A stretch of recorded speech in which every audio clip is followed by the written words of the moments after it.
Alright, finally got my desktop setup completed, but I feel like it's still missing a little something. Oh, I know. There we go. The Fluval Beta Premium Aquarium Kit. This thing is so small that it can literally fit anywhere, but I think it will fit the best on my desk. Now, if you know anything about me or this channel, you probably knew immediately that the advertising and art on this Fluval Aquarium is not it. This video is not sponsored, so I am free to say whatever I want about this tank. In my opinion, this tank is too small to house a permanent adult betta fish. The end. Thank you for watching. No, but I did give this tank a very fair and thorough try with a complete setup, and I think it's a worthwhile investment. As long as we steer away from the idea of putting a betta fish in here, this tank might just surprise you on how amazing it is. Grab a drink, grab a snack, let's take a closer look. I love Fluval's take on the complete and hidden utilities compartment. This mini desktop aquarium is no different. Well, actually, it is different. It is one of my favorites so far because it comes with its own heater that fits perfectly into the clean black backdrop filter wall. The filter intake is also impressive and different as it extends almost all the way to the bottom of the tank, which makes it more forgiving if you forget a few water top-ups. The filter is not just going to grind its own gears and break.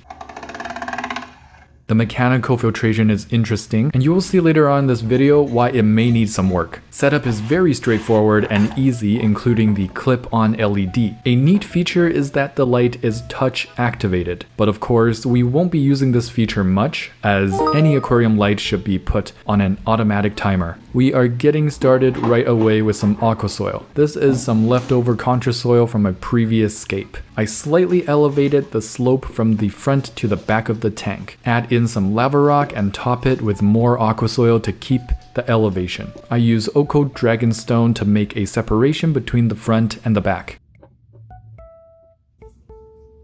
We will use a pretty demanding plant in the foreground, dwarf hairgrass, just to test the limits of the LEDs.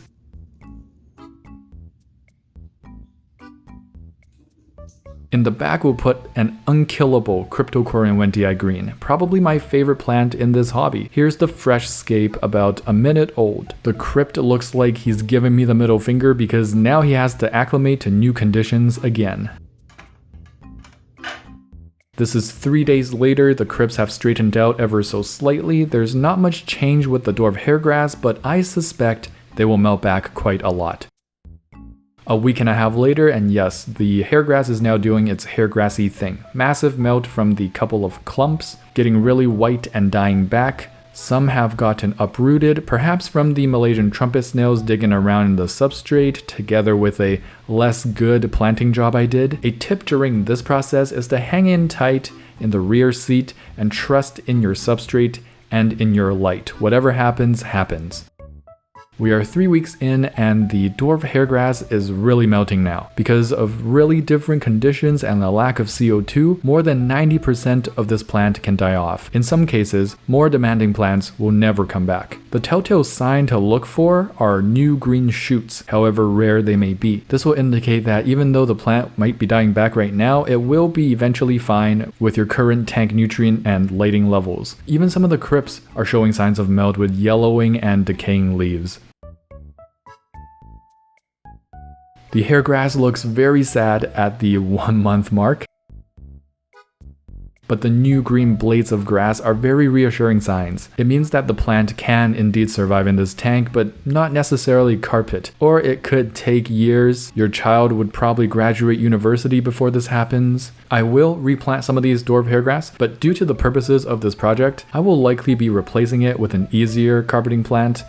The crypt bounces back quickly and will begin to flourish in here and do its thing.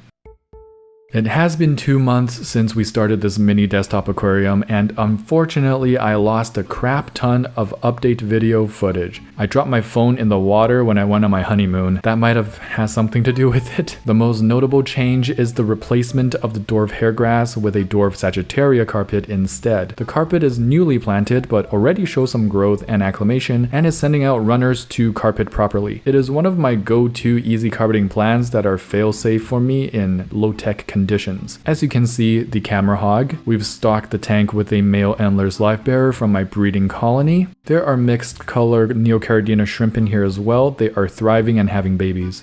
Lots of Malaysian trumpet snails and some ram's horns. There is algae developing on the glass that we will be cleaning off shortly. This is what I was referring to at the beginning of the video with the mechanical filtration. The sponge seems to block the water too much, that it forces the outflow out from the top. I actually don't mind this though, because it creates a more oxygenated environment and sometimes makes trickling sounds that I find very zen and relaxing. But it is something to note down. Now I'm doing a quick maintenance session which takes care of most of the front glass algae. One of my favorite parts of this tank is the topping up experience. All you do is pour into the hidden compartment. No disruption of the plants, substrate, fish, nothing. Very mindless. This aquarium has been one of the least maintenance and most relaxed experiences I've had with any tank. It's lived for 2 months beside my computer setup and electronics, and nothing has gotten wet, nor do I feel that I need to be careful around it. It is incredibly silent when topped up and offers, again, water trickling ASMR when the water level is a little more low. Every time I take a mental break from my work, or I just got no diffed in a game by some 8-year-old, I look over to my right and things are immediately just a bit better and brighter. The only critique I have is the branding, but I want to help push this tank away from betta keeping and into more nanofish keeping. The little Endler in here and the shrimp in here are so small that it makes this nano tank look big and spacious. And that's the kind of stocking this tank needs.